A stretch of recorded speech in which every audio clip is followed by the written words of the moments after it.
Reciban un cordial saludo, miembros de la Escuela de Pensamiento Crítico, maestros de la sospecha. A continuación, ofreceremos un comentario sobre el apartado comprendido entre las páginas 125 y 129 del texto Arte y Filosofía. Agradecemos a los miembros del seminario Páginas de Estanislao Zuleta por sus valiosos aportes. En esta ocasión nos concentra lo referente a lo dionisiaco y lo apolíneo según la filosofía de Nietzsche. En primer lugar, Zuleta nos introduce a los conceptos dionisiaco y apolíneo en relación con otros conceptos venidos también de la filosofía nietzscheana, como voluntad y voluntad de dominio, puesto que es necesario tener claro a qué se refieren estos términos propiamente hablando de Nietzsche. Tenemos entonces que se define lo apolíneo, referente al dios Apolo, como aquello que sigue un orden, tiene límites, está sometido a la norma o crea la norma, y obedece a la razón. Por otra parte, tenemos lo dionisiaco, relativo al dios Dionisio. Como lo opuesto a lo apolíneo, tenemos entonces la embriaguez, lo salido de los límites, la ruptura de la norma, la sinrazón, la voluptuosidad de la vida misma. Ambos conceptos, lo dionisiaco y lo apolíneo, aparecen como una dualidad en la que el hombre se mueve, y como son conceptos que atienden a lo humano y el arte es un producto humano, aparecen también en las creaciones artísticas, uno u otro como dominantes o ambos en contraposición. En cuanto a la voluntad de dominio, se refiere Nietzsche, según nos explica Zuleta, a una fuerza que da forma a la vida, una fuerza que no es propiamente de carácter voluntario en el sujeto. La voluntad alude a una aceptación de las condiciones dadas, como dice textualmente en Arte y Filosofía. De lo anterior podemos interpretar que la voluntad de dominio se acoge dentro del cerco de lo apolíneo. Hay una fuerza apolínea regente de la existencia humana que se hace presente. Por ejemplo, el Estado, llamado por Nietzsche como el nuevo ídolo. En el discurso, el Estado es el pueblo. Por lo tanto, el Estado pone unas condiciones que aparecen como las condiciones dadas por el pueblo para el mismo pueblo, aunque el pueblo nada haya tenido que ver y se trate de lo dictado únicamente por quienes ostentan el poder. Hay una falacia dominante que es aceptada por los sujetos, porque, aunque sea una falacia, o la desconocen o se someten a ella porque es de allí de donde proviene la ley, la norma, el orden, es decir, porque es algo que proviene del Estado. Ahora, Nietzsche se ubica en lo apolíneo y lo dionisiaco para formar una explicación esencial del arte, una fundamentación que se ancla en la posibilidad de entender el arte como una composición que tiene un esqueleto que la sostiene, así como la vida tiene también una estructura que la logra mantener. En lo apolíneo y lo dionisiaco se reúne todo lo que compone al sujeto desde su lucidez hasta aquello que se sale de su propio entendimiento. Tal vez el mejor ejemplo para representarse lo anterior es la tragedia, como el escenario donde dos fuerzas antagónicas entran en conflicto sin poder llegar a una síntesis porque la dialéctica allí no es posible, como sucede, por citar una de las tragedias clásicas, con Antígona, cuyo punto de quiebre es que se encuentra con dos fuerzas antagónicas imposibles de entrar en síntesis, es decir, no hay dialéctica entre esas dos fuerzas que son, por una parte, la ley de la ciudad, en un contexto social e histórico de configuración de la ciudad-estado, impuestas por Creonte, en las que se dice que su hermano es un traidor, es decir, el hermano de Antígona es un traidor y que por lo tanto no es digno de darle sepultura, con lo cual le estará causando la mayor deshonra posible. Y están, por otra parte, las leyes que para Antígona son las que tienen un mayor peso, unas leyes de temporalidad mucho mayor que las leyes del hombre. Esas son las leyes de la familia, de la sangre, de los dioses. La confrontación entre Antígona y Creonte es, pues, la confrontación entre las leyes divinas y las leyes humanas. en una lucha por la prevalencia de las unas sobre las otras. Antígona, en su defensa de la tradición, es muestra también del carácter de una mujer decidida que pone por encima de cualquier ley del hombre los códigos de valores sobre los cuales se ha regido su pueblo. Ella representa a la heroína trágica, cuyas decisiones son irreversibles en tanto pone su vida sobre unos valores que va a defender. En esto último se expresa la tragedia como la noción de esas fuerzas antagónicas que, al no poder sintetizarse, adquieren una voluptuosidad vital que es más amplia que la dialéctica, tal como lo plantea Nietzsche en El nacimiento de la tragedia.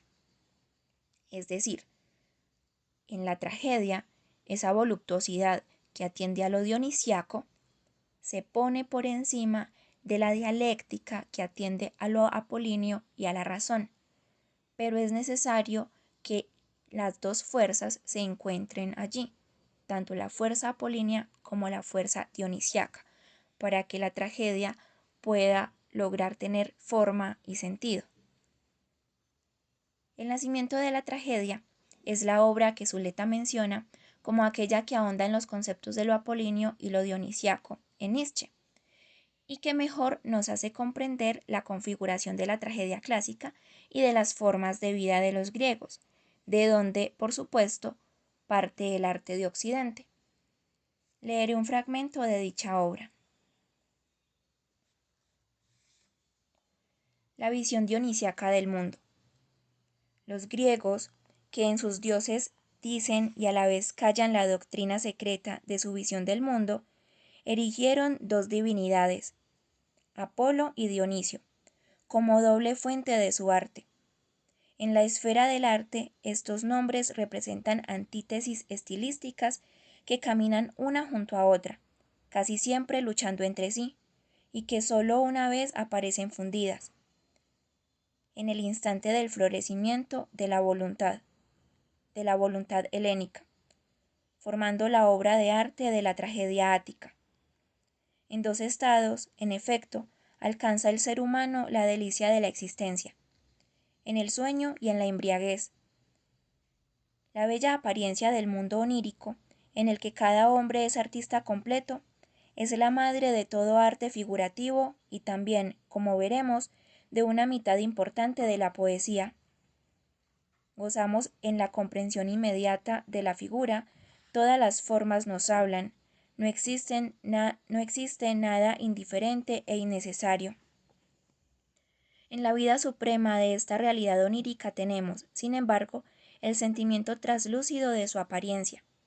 Solo cuando ese sentimiento cesa es cuando comienzan los efectos patológicos, en los que ya el sueño no restaura, y cesa la natural fuerza curativa de sus estados. Mas en el interior de esa frontera, ¿no son sólo acaso las imágenes agradables y amistosas las que dentro de nosotros buscamos con aquella inteligibilidad total? También las cosas serias, tristes, oscuras, tenebrosas, son contempladas con el mismo placer, solo que también aquí el velo de la apariencia tiene que estar en un movimiento ondeante, y no le es lícito encubrir del todo las formas básicas de lo real. Así pues, mientras que el sueño es el juego del ser humano individual con lo real, el arte del escultor, en sentido amplio, es el juego con el sueño. La estatua, en cuanto bloque de mármol, es algo muy real, pero lo real de la estatua, en cuanto figura onírica, es la persona viviente del dios. Mientras la estatua flota aún como imagen de la fantasía ante los ojos del artista, éste continúa jugando con lo real. Cuando el artista traspasa esa imagen al mármol, juega con el sueño. ¿En qué sentido fue posible hacer de Apolo el dios del arte? Solo en cuanto es el dios de las representaciones oníricas. Él es el resplandeciente, de modo total. En su raíz más honda es el dios del sol y de la luz, que se revela en el resplandor. La belleza es su elemento, eterna juventud le acompaña. Pero también la bella apariencia del mundo onírico es su reino, la verdad superior, la perfección propia de esos estados que contrasta con la solo fragmentariamente inteligible realidad diurna. Elévalo a la categoría de Dios vaticinador, pero también, ciertamente, de Dios artístico. El Dios de la bella apariencia tiene que ser al mismo tiempo el Dios del conocimiento verdadero. Pero aquella delicada frontera que a la imagen onírica no le es lícito sobrepasar para no producir un efecto patológico, pues entonces la apariencia no solo engaña, sino que embauca. No es lícito que falte tampoco en la esencia de Apolo. Aquella mesurada limitación, aquel estar libre de las emociones más salvajes, aquella sabiduría y sosiego del Dios escultor. Su ojo tiene que poseer un sosiego solar.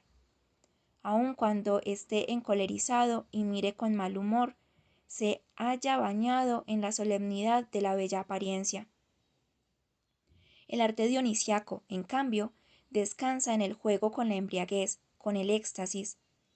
Dos poderes, sobre todo, son los que al ingenuo hombre natural lo elevan hasta el olvido de sí, que es propio de la embriaguez, el instinto primaveral y la bebida narcótica. Sus efectos están simbolizados en la figura de Dionisio. En ambos estados, el principium individuationis, principio de individuación, queda roto. Lo subjetivo desaparece totalmente ante la eruptiva violencia de lo general humano, más aún de lo universal natural. Las fiestas de Dionisio no solo establecen un pacto entre los hombres, también reconcilian al ser humano con la naturaleza. De manera espontánea ofrece la tierra sus dones, pacíficamente se acercan los animales más salvajes, panteras y tigres arrastran el carro, adornado con flores de Dionisio. Todas las delimitaciones de casta que la necesidad y la arbitrariedad han establecido entre los seres humanos desaparecen. El esclavo es hombre libre, el noble y el de humilde cuna se unen para formar los mismos coros báquicos. En muchedumbres cada vez mayores va rodando de un lugar a otro el evangelio de la armonía de los mundos, cantando y bailando manifiéstase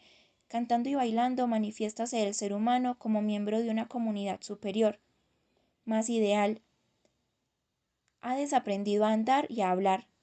Más aún, se siente mágicamente transformado y en realidad se ha convertido en otra cosa. Al igual que los animales hablan y la tierra da leche y miel, también en él resuena algo sobrenatural. Se siente Dios.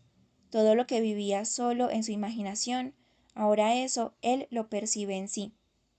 ¿Qué son ahora para él las imágenes y las estatuas? El ser humano no es ya un artista, se ha convertido en una obra de arte.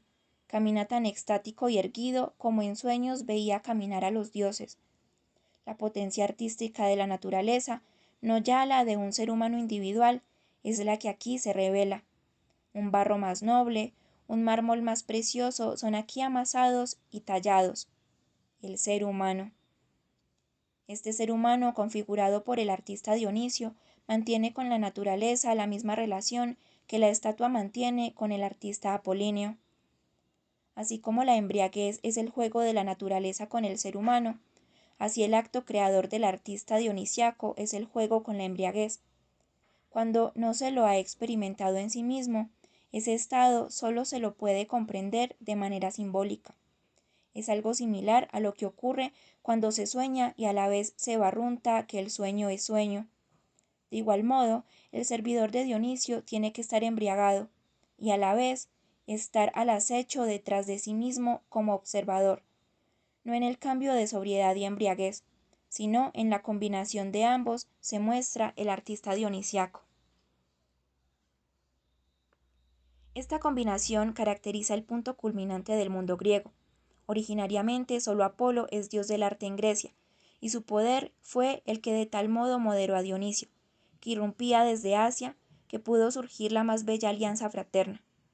Aquí es donde con más facilidad se aprehende el increíble idealismo del ser helénico, un culto natural que entre los asiáticos significa el más tosco desencadenamiento de los instintos inferiores, una vida animal panetérica, que durante un tiempo determinado hace saltar todos los lazos sociales.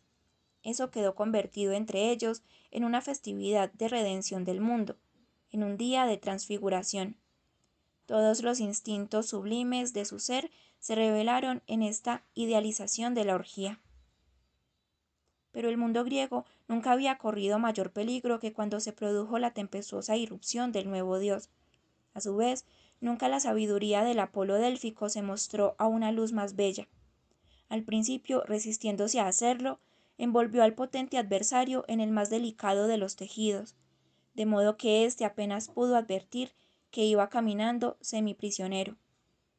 Debido a que los sacerdotes délficos adivinaron el profundo efecto del nuevo culto sobre los procesos sociales de regeneración y lo favorecieron de acuerdo con sus propósitos político-religiosos, debido a que el artista apolíneo sacó enseñanzas con discreta moderación del arte revolucionario de los cultos báquicos, debido, finalmente, a que en el culto délfico el dominio del año quedó repartido entre Apolo y Dionisio, ambos salieron, por así decirlo, vencedores en el certamen que los enfrentaba, una reconciliación celebrada en el campo de batalla. Termino aquí la lectura del fragmento del nacimiento de la tragedia. Volvamos entonces a nuestro comentario. Siguiendo con la voluntad de dominio como esencia de la vida, Zuleta nos conduce hacia la reflexión por el sentido y la forma, no solo por la forma. ¿De qué manera vivimos? ¿Qué sentido tiene nuestra vida y la forma en la que vivimos? Es como si estuviéramos estudiando una obra de arte o un poema. Nos preguntamos por la forma, pero también por el sentido de eso que está contenido dentro de esa forma. Es decir, ni la forma ni el contenido son por sí solas. Ambas se complementan y dan un lugar a un sentido que corresponde a las dinámicas actuales de la sociedad, a las necesidades actuales del sujeto, a las relaciones actuales entre los sujetos y entre los sujetos y el conocimiento. Si lo que da forma hace parte de lo apolíneo y lo que da forma, como dice Nietzsche, es la vida misma, significa que la vida misma está permeada por lo apolíneo. Y es que finalmente Apolo nos representa a los hombres. La divinidad fue inventada por el hombre, y en el caso griego pasa lo contrario que en el caso cristiano. No es Dios haciendo al hombre a su imagen y semejanza, sino que es el hombre haciendo a los dioses a su imagen y semejanza. De ahí lo humanos que nos resultan las deidades griegas, su carácter mundano y reprochable que comparten con los hombres. En ese sentido, lo dionisiaco, Dionisio es un dios también creado y representado por los hombres, también es producto de la vida misma, pero a diferencia de lo apolíneo, no hay en Dionisio ninguna voluntad de dominio, todo lo contrario, no hay condiciones que el sujeto acepta y se somete a ellas. De esta manera podemos entender que somos Apolo y Dionisio al mismo tiempo, en constante pugna o tal vez en constante reconciliación. En cuanto al orden estético, lo apolíneo aparece como fuerza que da forma, lo dionisiaco como fuerza que rompe con la forma.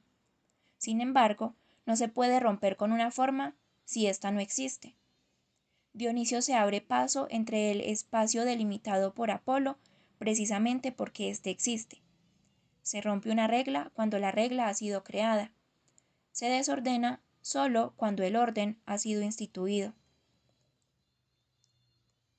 Cuando se nos habla de Dionisio y Apolo como par que Nietzsche encuentra para hablarnos de estética, y se compara con el par de Kant, lo bello y lo sublime, e incluso surge en la comparación un tercer par que nos viene de Platón, la ética y la estética, uno se puede preguntar cómo funciona pensar que Nietzsche logra ir más lejos que Kant o que Platón al tratar de abordar el arte desde su esencia. En el caso de Platón, la ética y la estética surgen como convenciones que necesariamente requieren de la aprobación de un otro. Hay una mirada externa sobre el sujeto que penetra hasta su yo. En Kant, lo bello sigue atendiendo a una convencionalidad, pero está más del lado del sujeto, de lo que le viene de adentro. mientras que lo sublime es una voluptuosidad que le viene de afuera, de la imponente naturaleza, mientras que en Nietzsche, tanto lo apolíneo como lo dionisiaco, aunque lo dionisiaco esté en relación con la naturaleza, vienen de adentro del sujeto y se viven en la colectividad. El orden atiende a unas formas sociales racionales. Lo dionisiaco atiende a una celebración colectiva de la embriaguez, como sucedía en las bacanales.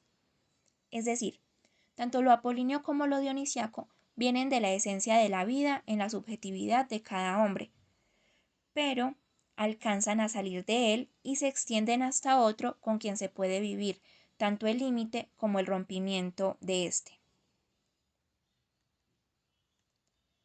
Por otra parte, algo que señala Zuleta y que es necesario para entender el arte desde la estética kantiana es el hecho de que los fines y los medios, como lo propone Heidegger, se pone en paréntesis cuando estamos frente a la experiencia estética. Nos introducimos entonces al hecho de que la estética kantiana se convirtiera en una herramienta de lucha a favor de la vida, en contra del dominio, en el sentido de ser sometidos por los poderosos y de las formas de acabar con la existencia sin que el valor de la misma pueda reivindicarse. Es muy bello lo que plantea Kant, una reevaluación de la vida, en donde ésta se celebre en vez de condenarse a la utilitariedad y a los fines. La vida se replantea entonces como un fin en sí misma. El arte nos ayuda a vivir de esa manera. Nos dice que hay maneras de mantenernos en pie de lucha y resistir. ¿Qué sería la vida en nuestros tiempos sin el arte? Tal vez merece la pena preguntarse esto y después de responderlo, interrogarse sobre ¿qué hago yo con el arte? ¿Cuál es mi relación con esta y qué posibilidades me abriría su cercanía para vivir mejor? ¿Qué hacía Marx dedicado a la lectura de obras artísticas, dedicado a Goethe, por ejemplo? ¿No será que Marx comprendió el mundo, es decir, tuvo conciencia de éste, de la sociedad, de los sistemas económicos, gracias al arte? El arte es la vida misma. Toda experiencia con el arte es una experiencia con la vida. Muchas gracias nuevamente a los miembros del seminario Páginas de Estanislao Zuleta y a quienes escucharon esta reflexión. Hasta pronto.